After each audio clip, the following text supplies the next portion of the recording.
अस्सलाम वालेकुम दोस्त ਵੀਰ मैं ਤੁਹਾਡਾ भाई तकीर शेख ਤੁਸੀਂ ਵੇਖ ਰਹੇ YouTube चैनल ढोल ड्रामा। ਅੱਜ जनाब ਅਸੀਂ ਜ਼ਿਲ੍ਹਾ ਸਾहिवाल च मौजूद हैं। मेरे को फोक सिंगर जनाब सजाद जानी जनाब मौजूद हैं।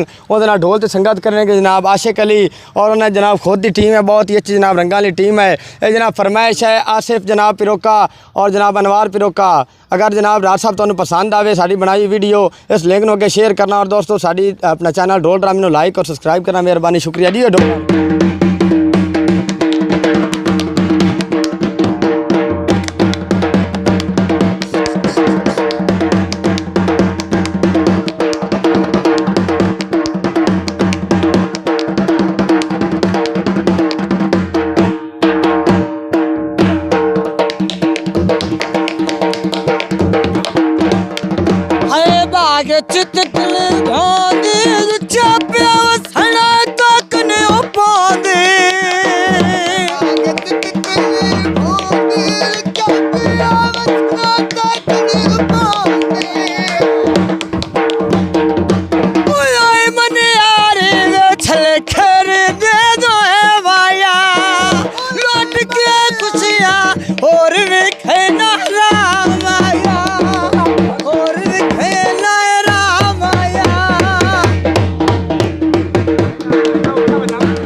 भूल गई मेरी अयवल जवानी गोल गई।